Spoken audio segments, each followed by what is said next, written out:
ਕੁੰਡਲਨੀ ਸੁਰਜੀ ਸਤ ਸੰਗਤ ਪਰਮਾਨੰਦ ਗੁਰੂ ਮੁਖ ਮੱਚਾ। ਸੱਚੇ ਨੇਹ ਦੇ ਪਾਤਰ ਅਭਿਆਸ ਕਰਕੇ ਮੰਜ਼ਿਲ ਨੂੰ ਪਾਉਣ ਦਾ ਸੰਕਲਪ ਮਨ ਵਿੱਚ ਧਾਰ ਕੇ ਕਈ ਤਰ੍ਹਾਂ ਦੀ ਯੋਗ ਸਾਧਨਾ ਕਰਦੇ ਹਨ। ਆਰਾਧਨਾ ਦੀ ਜੁਗਤੀ ਪਰਮ ਸਤਿਕਾਰ ਹਸਤੀਆਂ ਹੀ ਬਖਸ਼ਿਸ਼ ਕਰਨ ਵਿੱਚ ਨਿਪੁੰਨ ਹੁੰਦੀਆਂ ਹਨ। ਭਗਤੀ ਕਰਨ ਵਾਲਾ ਹੀ ਪਰਮਾਤਮਾ ਦੇ ਮਹਾਂਪੁਰਖਾਂ ਦੀ ਕਿਰਪਾ ਦ੍ਰਿਸ਼ਟੀ ਸਦਕਾ ਧਰੂ ਤਾਰੇ ਦੀ ਤਰ੍ਹਾਂ ਚਮਕਦਾ ਹੈ। ਜਿਸਨੇ ਕਦੀ ਪਦਾਰਥ ਚੱਕਿਆ ਹੀ ਨਹੀਂ, ਉਹ ਤਾਂ ਸਵਾਦ ਤੋਂ ਬੇਖਬਰ ਹੈ। ਦੁਨਿਆਵੀ ਸਵਾਲਾਂ ਨੂੰ ਉਸ ਵਿਸ਼ੇ ਦੇ ਮਾਹਰ ਹੱਲ ਕਰਦੇ ਹਨ, ਪਰ ਪਰਮਾਰਥ ਦੀਆਂ ਉਲਝਣਾਂ ਮਹਾਂਪੁਰਖਾਂ ਦੀ ਨਜ਼ਰ ਨਾਲ ਹੱਲ ਹੁੰਦੀਆਂ ਹਨ। ਜਿਸ ਤਰ੍ਹਾਂ ਸਰੀਰਕ ਤੋਂ ਬਿਨਾਂ ਅੰਤਰਾਤਮੇ ਦੀ ਰੁਕਾਵਟ ਭਾਵ ਸਿਮਰਨ ਕਰਦਿਆਂ ਬਿਰਤੀ ਨੇ ਇਕਾਗਰਤਾ ਦੇ ਘਰ ਵਿੱਚ ਆ ਕੇ ਕਿਸੇ ਰਸਦਾਇਕ ਆਨੰਦ ਤੋਂ ਵਾਂਝਿਆ ਰਹਿਣਾ, ਇਹੋ ਜਿਹੇ ਸਾਧੂਆਂ ਨੂੰ ਬਾਬਾ ਜੀ ਮਹਾਰਾਜ ਆਪਣੀ ਮੰਜ਼ਿਲ ਤੱਕ ਪਹੁੰਚਾ ਦਿੰਦੇ ਸਨ। ਜਿਵੇਂ ਪਿੱਛੇ ਬਾਬੇ ਨਿਧਾਨ ਸਿੰਘ ਦਾ ਪ੍ਰਸੰਗ ਆਇਆ ਹੈ। ਇਸ ਆਨੰਦ ਨੂੰ ਪ੍ਰਾਪਤ ਕਰਕੇ ਦੋ ਤਰੀਕੇ ਹਨ। ਪਹਿਲਾ ਹਠ ਯੋਗ ਸਾਧਨਾ, ਦੂਜਾ ਸਹਿਜ ਯੋਗ ਜਾਂ ਭਗਤੀ ਯੋਗ। ਇਸ ਨੂੰ ਰਾਜ ਯੋਗ ਵੀ ਕਹਿੰਦੇ ਹਨ। ਹਜ਼ੂਰ ਸਰਬ ਕਲਾ ਸਮਰੱਥ ਹੁੰਦੇ ਹੋਏ ਵੀ ਗੁਪਤ ਰਹੇ, ਪਰ ਜੋ ਵੀ ਆਪ ਜੀ ਪਾਸ ਆਇਆ ਕਿਸੇ ਮਤ ਜਾਂ ਕਿਸੇ ਜਾਤ ਦਾ ਹੋਵੇ, ਖਾਲੀ ਨਹੀਂ ਗਿਆ। ਇਸੇ ਤਰ੍ਹਾਂ ਦੇ ਇੱਕ ਸਾਧੂ ਨਿਰਮਲ ਭੇਖ ਵਿੱਚ ਬੜੇ ਵਿਦਵਾਨ ਸਨ, ਜਿਨ੍ਹਾਂ ਨੂੰ ਹਰ ਭੇਖ ਦੇ ਸਾਧੂ ਅੱਜ ਤੱਕ ਸਤਿਕਾਰ ਨਾਲ ਯਾਦ ਕਰਦੇ ਹਨ। ਇਹਨਾਂ ਦਾ ਪਵਿੱਤਰ ਨਾਮ ਸ਼੍ਰੀਮਾਨ ਪੰਡਿਤ ਭਾਨ ਸਿੰਘ ਜੀ ਮਹਾਰਾਜ ਸੀ। ਇਹ ਮਹਾਂਪੁਰਖ ਬਾਲ ਬ੍ਰਹਮਚਾਰੀ ਨਿਆਏ ਸ਼ਾਸਤਰ ਦੇ ਪੂਰਨ ਵਿਦਵਾਨ ਸਨ। ਨਿਆਏ ਆਚਾਰਿਆ, ਨਿਆਏ ਗੌਤਮ, ਨਿਆਏ ਮਾਰਤੰਡ ਵਰਗੇ ਆਦਰ ਸਹਿਤ ਲਫ਼ਜ਼ਾਂ ਨਾਲ ਮਹਾਤਮਾ ਦੇ ਵਿਦਵਾਨ ਆਪ ਜੀ ਨੂੰ ਸੰਬੋਧਨ ਕਰਦੇ ਹਨ। ਸ਼ਾਂਤ ਚਿੱਤ ਅਤੇ ਤਿਆਗੀ ਵੈਰਾਗੀ ਮਹਾਂਪੁਰਖ ਦਾ ਜਨਮ ਪਿੰਡ ਨੱਥੂਵਾਲਾ, ਜਦੀਦ ਜ਼ਿਲ੍ਹਾ ਫਰੀਦਕੋਟ, ਸੰਤ ਚੰਨਣ ਸਿੰਘ ਜੀ ਦੇ ਘਰ ਹੋਇਆ। ਇਹ ਮਹਾਤਮਾ ਹਠ ਯੋਗ ਸਾਧਨਾ ਕਰਦੇ ਸਨ। ਇਹ ਸਾਧਨਾ ਸਵਾਸਾਂ ਨੂੰ ਰੋਕ ਕੇ ਕਰਨੀ ਪੈਂਦੀ ਹੈ। ਇਸ ਨੂੰ ਪ੍ਰਾਣਾਯਾਮ ਵੀ ਆਖਦੇ ਹਨ। ਕਾਫੀ ਕਠਿਨ ਸਾਧਨਾ ਹੈ। ਪ੍ਰਾਣਾਯਾਮ ਦਾ ਭਾਵ ਹੈ ਪ੍ਰਾਣਾਂ ਨੂੰ ਰੋਕਣਾ। ਨਾਰਾਇਣ ਹਰੀ ਉਦੇਸ਼ ਗ੍ਰੰਥ ਅਨੁਸਾਰ ਸੰਖੇਪ ਵਰਣ ਇਉਂ ਹੈ।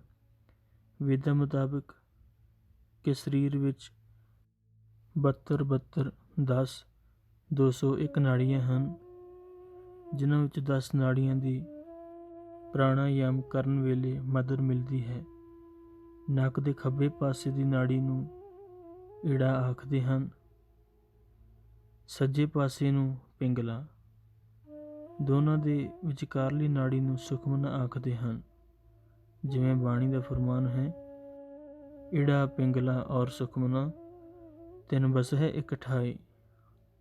ਚੌਥੀ ਸੱਜੇ ਨੇਤਰ ਵਿੱਚ ਗੰਧਾਰੀ, ਪੰਜਵੀਂ ਖੱਬੇ ਨੇਤਰ ਵਿੱਚ ਹਸਤ ਜਿਹਵਾ, ਛੇਵੀਂ ਸੱਜੇ ਕੰਨ ਨੇੜੇ ਪੂਸਾ ਨਾੜੀ, ਸੱਤਵੀਂ ਖੱਬੇ ਕੰਨ ਕੋਲ ਪਇਸਨੀ, ਅੱਠਵੀਂ ਅਲੰਬਰ।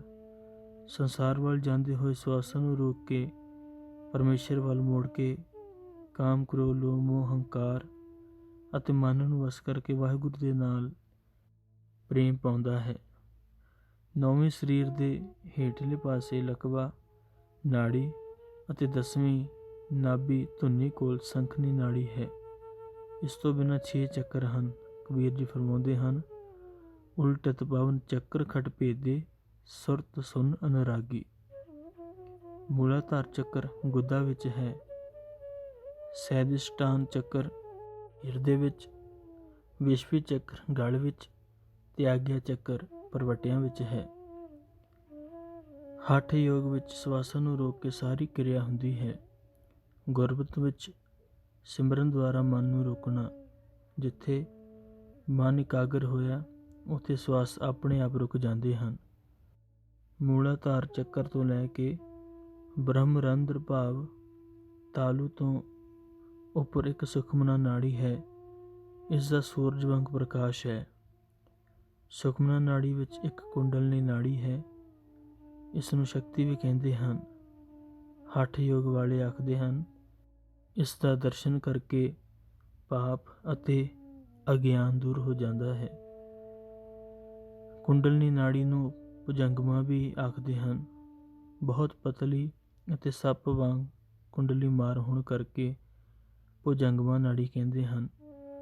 ਕੁੰਡਲਨੀ ਨੇ ਸੁਖਮਨਾ ਦਾ ਰਸਤਾ ਰੋਕਿਆ ਹੁੰਦਾ ਹੈ। ਇਸ ਨੂੰ ਇੱਕ ਪਾਸੇ ਕਰਨ ਲਈ ਬੜੇ ਕਠਿਨ ਸਾਧਨ ਕਰਨੇ ਪੈਂਦੇ ਹਨ। ਸਰੀਰ ਬੜੀ ਕਠਿਨਾਈ ਵਿੱਚ ਲੰਘ ਰਿਹਾ ਹੁੰਦਾ ਹੈ। ਉਸ ਵੇਲੇ ਕਿਸੇ ਪੂਰਨ ਸਮਰੱਥ ਮਹਾਂਪੁਰਖ ਦੀ ਲੋੜ ਹੁੰਦੀ ਹੈ, ਜਿਹੜੇ ਆਪਣੇ ਆਤਮਿਕ ਬਲ ਨਾਲ ਇਸ ਨੂੰ ਸਿੱਧੀ ਕਰ ਦਿੰਦੇ ਹਨ। ਜਿਹੜਾ ਨਾੜੀਆਂ ਜਾਂ ਚੱਕਰ ਦਾ ਵੇਰਵਾ ਦਿੱਤਾ ਹੈ, ਇਹਨਾਂ ਦਾ ਸੰਬੰਧ ਸਰੀਰ ਨਾਲੋਂ ਮਨ ਦੀ ਅਵਸਥਾ ਨਾਲ ਜ਼ਿਆਦਾ ਹੈ। ਅਭਿਆਸੀ ਪੁਰਖ ਸਮਝ ਸਕਦਾ ਹੈ, ਦਲੀਲ ਵਾਲਾ ਨਹੀਂ। ਪੰਡਿਤ ਭਾਨ ਸਿੰਘ ਜੀ ਮਹਾਰਾਜ ਦੀ ਬਿਰਤੀ ਇਸ ਕਟਹਿਰੇ ਤੇ ਆ ਕੇ ਰੁਕ ਗਈ। ਹਜ਼ੂਰ ਬਾਬਾ ਜੀ ਮਹਾਰਾਜ ਦੀ ਸਰੋਤ ਸੁਣ ਕੇ ਪੁੱਛੋ ਪਹੁੰਚ ਗਏ। ਬਾਬਾ ਜੀ ਨੇ ਰਵਾਇਤ ਅਨੁਸਾਰ ਨਾਮ ਪੁੱਛ ਕੇ ਬਚਨ ਕੀਤਾ, ਦਰਸ਼ਨ ਕਰਨ ਆਏ ਹੋ ਕਿ ਪ੍ਰਸ਼ਨ ਕਰਨ? ਪੰਡਿਤ ਜੀ ਨੇ ਨਿਮਰਤਾ ਸਹਿਤ ਸਾਰਾ ਬਿਰਤਾਂਤ ਸੁਣਾ ਦਿੱਤਾ। ਹਜ਼ੂਰ ਨੇ ਬਚਨ ਕੀਤਾ, ਇਹ ਪਿਛਲੇ ਯੁੱਗਾਂ ਦੀ ਸਾਧਨਾ ਹੈ, ਕਲਯੁਗ ਵਿੱਚ ਨਹੀਂ ਕਰਨੀ ਚਾਹੀਦੀ। ਸਹਿਜ ਅਵਸਥਾ ਵਿੱਚ ਰਹੋ, ਇਸ ਵਿੱਚ ਹੀ ਆਨੰਦ ਹੈ। ਪੰਡਿਤ ਜੀ ਨੇ ਫਿਰ ਬੇਨਤੀ ਕੀਤੀ, ਗਰੀਬ ਨਿਵਾਜ, ਮੈਂ ਬੜੀ ਮਿਹਨਤ ਕੀਤੀ ਹੈ, ਅਖੀਰ ਤੇ ਆ ਕੇ ਕੰਮ ਰੁਕ ਜਾਂਦਾ ਹੈ, ਪਰ ਮਨ ਨੂੰ ਕਲਪਨਾ ਰਹੇਗੀ, ਕਿਰਪਾ ਕਰੋ। ਨਿਮਰਤਾ ਅਤੇ ਸਹਿਨਸ਼ੀਲਤਾ ਪੱਥਰਾਂ ਨੂੰ ਮੋਮ ਬਣਾ ਦਿੰਦੀ ਹੈ। ਨਿਮਰਤਾ ਦੇਖ ਕੇ ਹਜ਼ੂਰ ਬਾਬਾ ਜੀ ਮਿਹਰ ਦੇ ਘਰ ਆਏ ਤੇ ਬਚਨ ਕੀਤਾ, ਚੰਗਾ ਇੱਥੇ ਰਹਿਣਾ ਪਵੇਗਾ। ਪੰਡਿਤ ਜੀ ਸਤਬਚਨ ਬੋਲ ਕੇ ਇੱਥੇ 40 ਦਿਨ ਰਹੇ। ਪ੍ਰੀਖਿਆ ਲਈ ਬਾਬਾ ਜੀ ਨੇ ਕਈ ਵਾਰ ਬਚਨ ਕੀਤਾ, ਇਹ ਛੱਡ ਦੇ, ਇਸ ਦਾ ਖਿਆਲ ਨਾ ਕਰੋ। ਇੱਕ ਵਾਰ ਬਚਨ ਕੀਤਾ ਕਿ ਪੰਡਿਤ ਜੀ ਵਿਆਹ ਕਰਵਾ ਲਓ, ਕਈ ਭਾਨ ਸਿੰਘ ਹੋ ਜਾਣਗੇ। ਪਰ ਸੰਤ ਭਾਨ ਸਿੰਘ ਜੀ ਨਿਰੰਤਰ ਜਾਪ ਕਰਦੇ ਅਡੋਲ ਬਿਰਤੀ ਵਿੱਚ ਰਹੇ।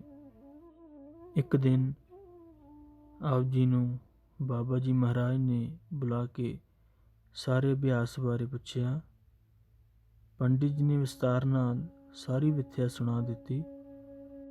ਸਭ ਕੁਝ ਸੁਣਨ ਉਪਰੰਤ ਬਚਨ ਕੀਤਾ, ਹੁਣ ਅਭਿਆਸ ਕਰੋ, ਕੁੰਡਲਨੀ ਖੁੱਲ ਜਾਵੇਗੀ। ਪੰਡਿਤ ਜੀ ਬਚਨ ਕਰਦੇ ਹੁੰਦੇ ਸਨ ਕਿ ਜਿਸ ਵਕਤ ਬਾਬਾ ਜੀ ਨੇ ਇਹ ਬਚਨ ਕੀਤਾ, ਮਾਨੋ ਸਾਡੇ ਵਿੱਚ ਬੇਅੰਤ ਬਲ ਆ ਗਿਆ ਹੋਵੇ। ਪਹਿਲਾਂ ਦੇ ਅਭਿਆਸ ਤੋਂ ਹੁਣ ਦੇ ਅਭਿਆਸ ਦਾ ਆਨੰਦ ਹੀ ਵੱਖਰਾ ਹੈ। ਕੁਝ ਦਿਨਾਂ ਬਾਅਦ ਰੁਕਾਵਟ ਦੂਰ ਹੋ ਗਈ ਅਤੇ ਆਪ ਕਈ ਦਿਨ ਸਮਾਧੀ ਵਿੱਚ ਲੀਨ ਰਹਿਣ ਲੱਗ ਪਏ। ਫਿਰ ਹਜ਼ੂਰ ਨੇ ਇੱਕ ਦਿਨ ਹੁਕਮ ਕੀਤਾ, ਤੁਹਾਡੀ ਚੀਜ਼ ਤੁਹਾਨੂੰ ਮਿਲ ਗਈ ਹੈ, ਪਰ ਇਸ ਨੂੰ ਕਰਨਾ ਨਹੀਂ, ਕਿਉਂਕਿ ਤੁਸੀਂ ਸਮਾਧੀ ਲੀਨ ਹੋ ਜਾਓਗੇ। ਸੇਵਕਾਂ ਨੂੰ ਇੰਨਾ ਗਿਆਨ ਨਹੀਂ ਹੋਵੇਗਾ, ਕਿਧਰੇ ਮਰਿਆ ਸਮਝ ਕੇ ਅਨਰਥ ਨਾ ਕਰ ਦੇਣ। ਬਾਣੀ ਦਾ ਸਿਮਰਨ, ਗੁਰੂ ਨਾਨਕ ਦਾ ਧਿਆਨ ਅਤੇ ਗੁਰੂ ਨਾਨਕ ਪ੍ਰਕਾਸ਼ ਗ੍ਰੰਥ ਵਿਚਾਰਿਆ ਕਰੋ। ਇਸ ਤੋਂ ਪ੍ਰੇਮ ਭਗਤੀ ਪ੍ਰਾਪਤ ਹੁੰਦੀ ਹੈ। ਹੁਣ ਤੁਹਾਨੂੰ ਆਗਿਆ ਹੈ ਜਾਣ ਦੀ। ਇਸ ਉਪਰੰਤ ਪੰਡਿਤ ਭਾਨ ਸਿੰਘ ਜੀ ਇਸੇ ਮਰਿਆਦਾ ਵਿੱਚ ਰਹੇ। ਸਾਰੀ ਆਯੂ ਵਿਦਿਆ ਦੇ ਭੰਡਾਰੇ ਵਰਤਾਉਂਦੇ ਰਹੇ।